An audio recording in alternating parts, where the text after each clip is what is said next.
Good morning, it's Councillor Glen here. It is Saturday, June the 17th. I'm at Wyldewood Park.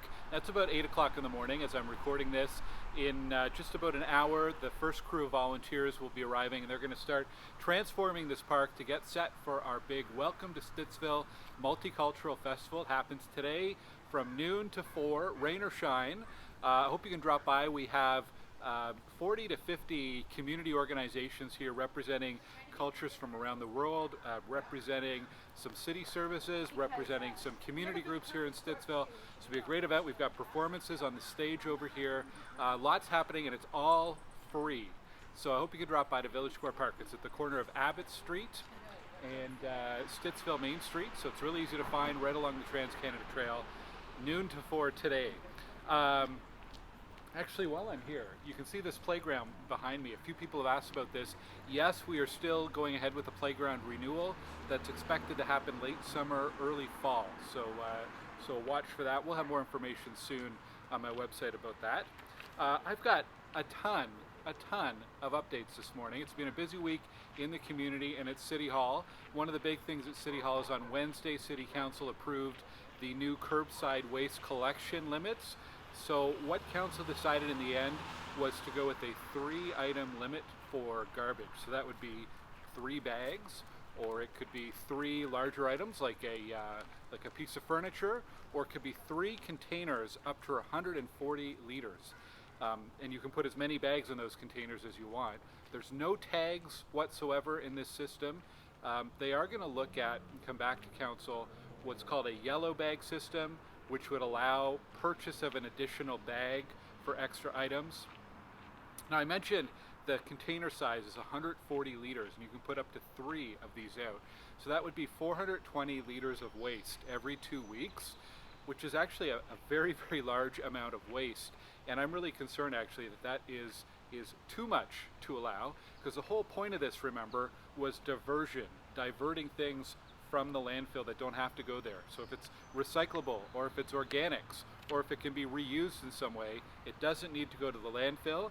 And right now, 58% of the material going to the landfill could be recycled or could be put into the green bin. And so the whole point of this was to encourage people to divert more.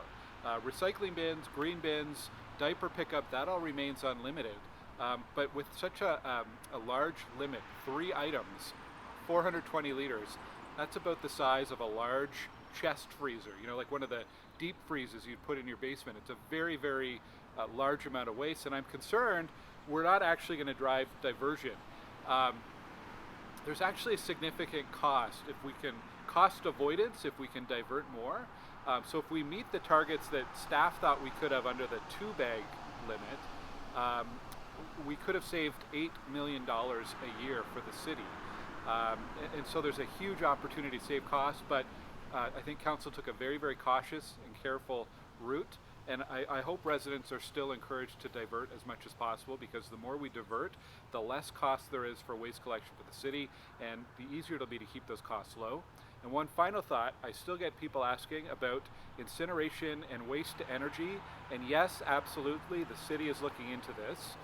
Even if we go that route, we still need to achieve a much higher diversion rate than we have now. Right now, like I said, 58% of material going to the landfill doesn't need to be going there. It could be recycled or composted. There's a city in Ontario called Durham, and they're looking to expand their incineration services. One of the criteria the province is looking at for approval is how much waste diversion happens there. And they have a much higher diversion rate than the city of Ottawa right now. So if the city ever goes that route, we're going to need to establish that we are diverting much more waste away from the landfill.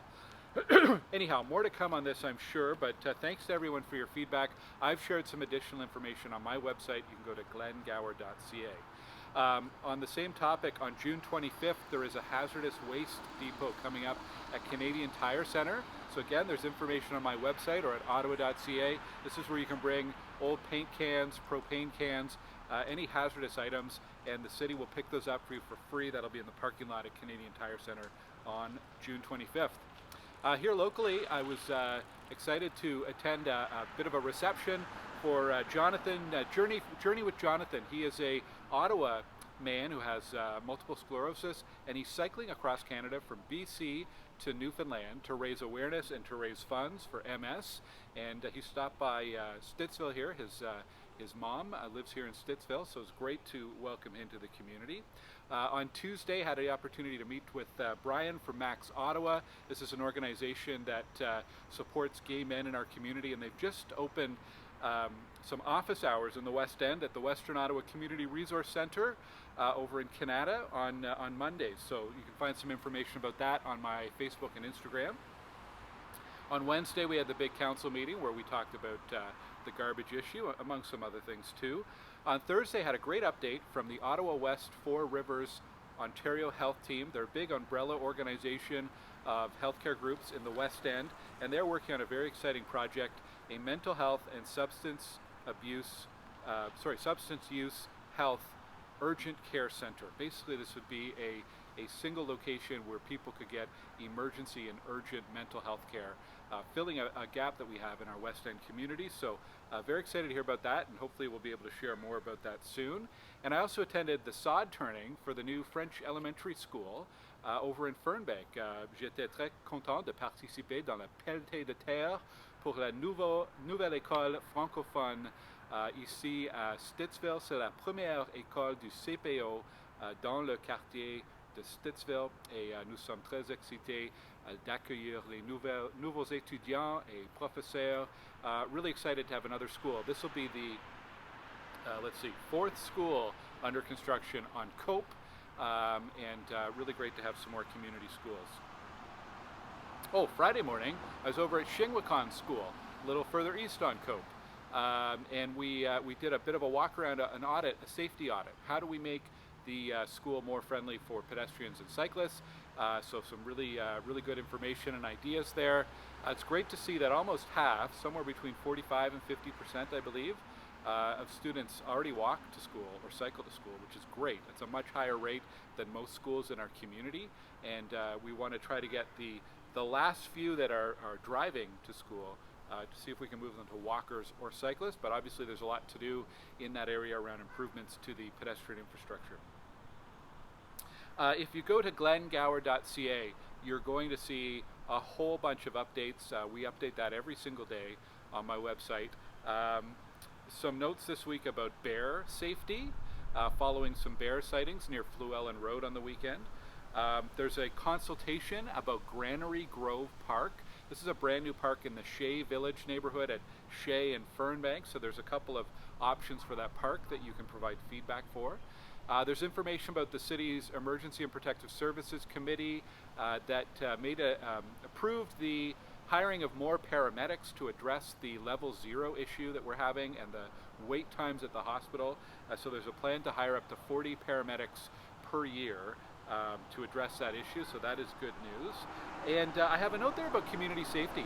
Last Friday, not too far from here at Wyldewood Park, there was an assault, a serious incident.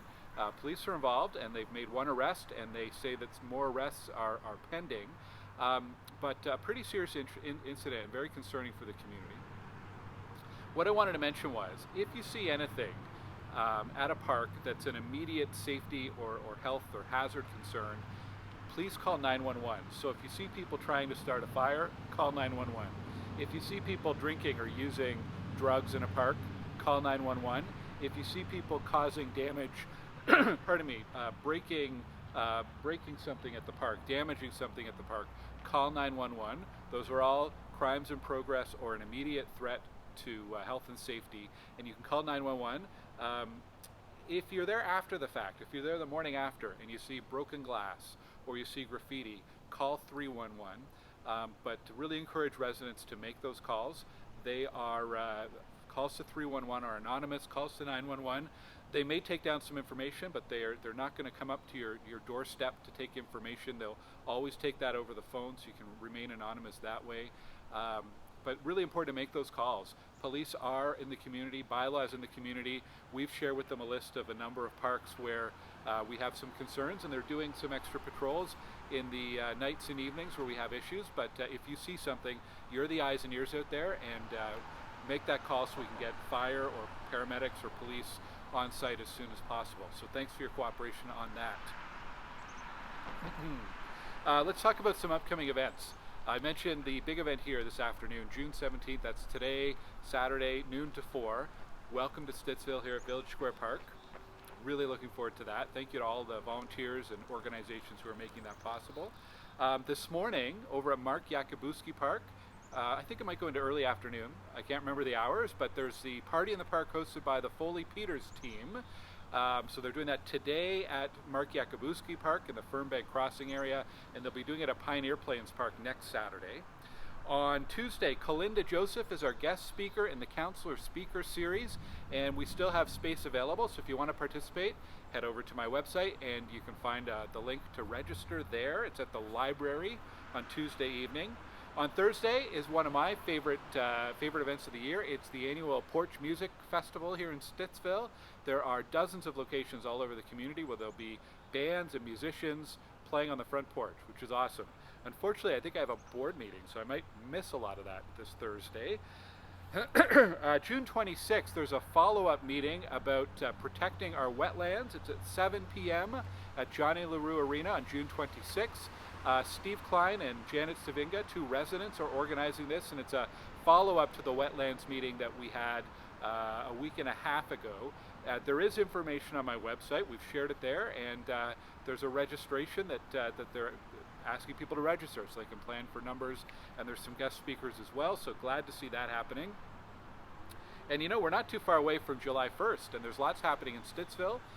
My team is going to kick off the day with a very small flag raising and national anthem ceremony over at the Stittsville sign where the flag is at Hazeldean and Stittsville, Maine. That'll be at 9 a.m. There is the Stittsville Village Association, their big event on the grounds of Sacred Heart High School over at Abbott and Shea.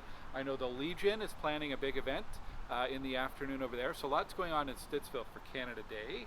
And I think that's it for events. One reminder, upcoming, committees this week. I know for those of you who follow City Hall, you always like to hear what's going on. I've got a bunch of committees next week. I've got the LRT subcommittee. We're going to be talking about the Ready for Rail plan for the launch of Line 2 and Line 4 to the airport and to Southern Ottawa. I've got an Ottawa Public Health meeting on Monday evening. We have a Planning and Housing Committee meeting on Wednesday, a Transportation Committee meeting on Thursday, where among other things we're going to be talking about little free libraries and roadside gardens and a bunch of other things. And I have an OCH, Ottawa Community Housing Board meeting on Thursday evening. So a busy week ahead.